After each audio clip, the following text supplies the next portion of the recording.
Can you tell us again your name and your organization and what you are doing in the organization? Thank you. My name is Ronald Bownes. I'm founding director of DreamWorker, and DreamWorker is an organization that helps unemployed people at the lower end of the economic spectrum find work. And as you know, in South Africa, unemployment is officially at 24% and unofficially at about 40%. So it's our biggest challenge, and we as an organization are tackling unemployment. And how are your measures to go against unemployment? How do you deal with it? So what we do is we invite the unemployed into our offices around the countryside. We interview them, we inspire them, we empower them, and then we try and match them to work opportunities, or in fact learnership opportunities, training opportunities, anything that in the short or long term will help them become more economically empowered.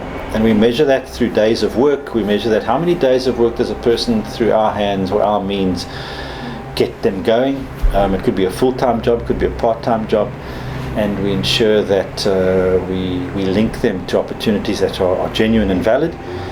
We track that as well.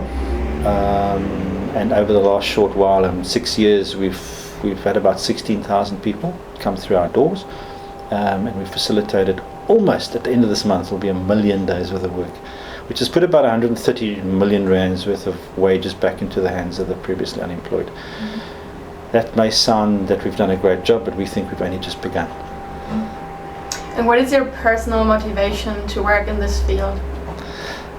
I think the motivation is a human one. At DreamWorker, we believe that human development precedes economic development, and so when we see the news, when we walk around into our country, into the townships, and meet our fellow human being, the motivation is to see that half our country has got food insecurity and 40 to 30% don't have work. I can't sleep at night. That's my motivation. I would like to help my fellow man become economically empowered and ensure that they can live a life where they're not stressed about money, not stressed about food and clothing tonight, and not stressed about sending their children off to a decent education. And why do you think is there such a high number of youth unemployment in South Africa? What are the reasons? Yeah, I think there's psychological issues, there's social issues, structural issues. I think the key structural issue is that everybody's thinking that the only way to solve our problem is to grow the economy and businesses must grow and then they'll create jobs. That unfortunately isn't the case. Our economy in South Africa is only growing at 2%, which means jobs only growing at 1%, which means we're only going to get about 150,000 new jobs into the economy every year. And then we have 5 million unemployed people and 7.5 million unofficially. There are also organizations retrenching people, so more people come into the unemployment queue. And more people, a couple of 100,000, finish off their matric or their secondary education every year, so they also come into that pot. So that pot of unemployed people grows every year, and it nowhere near is matched by a very diminishing pot of work opportunities.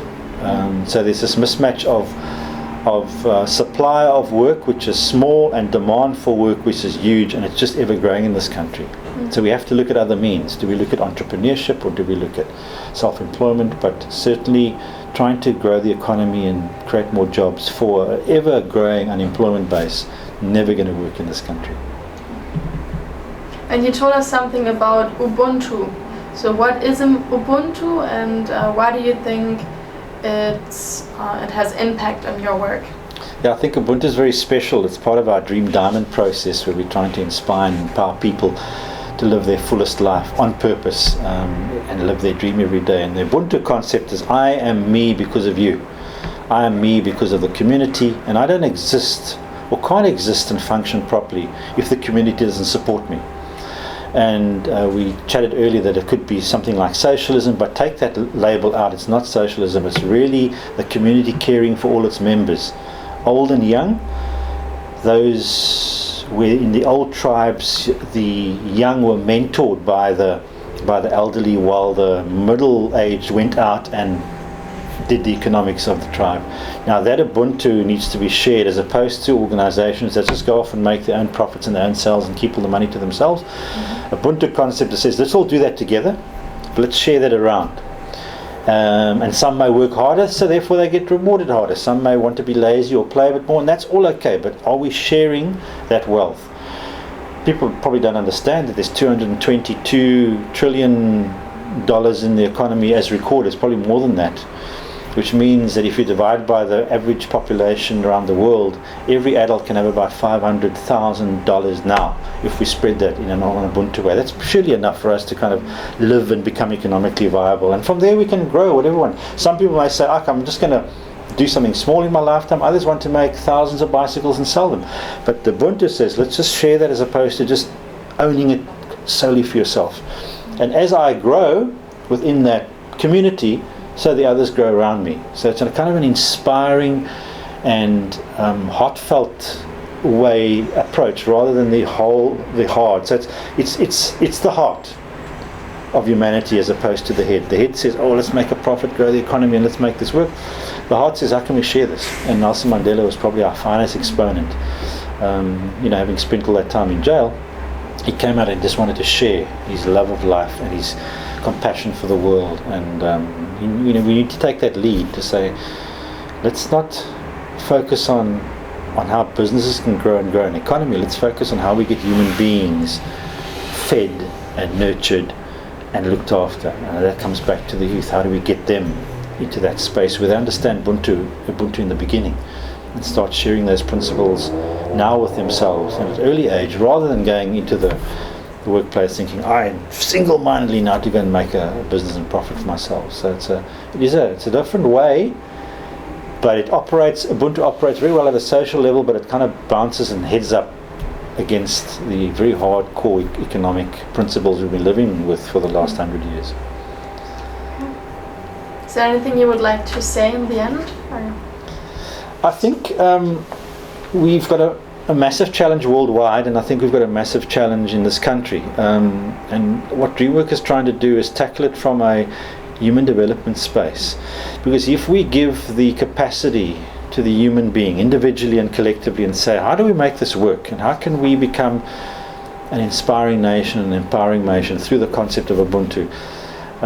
That's for me how we can solve this. We're not going to solve it with the old structural ways. We're going to solve it with inspiring, empowering, and making sure that people are empowered, self-empowered, to follow their dream and follow their purpose and create the life from there, rather than being restricted by what government says, restricted by the limited opportunities. And what has always come out of South Africa, we have a wonderful, people call it entrepreneurial, I'll say self-employment spirit. If you go into the townships, you'll find people selling things, creating things, making things. And the formal economies of banks haven't caught up and said, you know what, I can fund them at risk, but they will flourish, as opposed to, no, you must formalize your business, you must govern your business, you must red tape your business.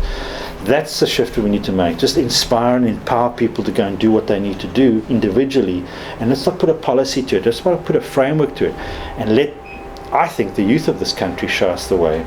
Because I've given lectures to youth and being incredibly inspired by at school leavers who've got these incredible ideas how to create a better society around them, a community around them, wonderful ideas. One wants to go into space, the other one wants to just help babies along the side of the road, the other one just wants to create a small business and shop. The ideas are there, they need to be supported. So without a doubt the youth are certainly going to make an impact, because it's in your hands as a new generation to create a new world. Thank you very much. Pleasure. So nice.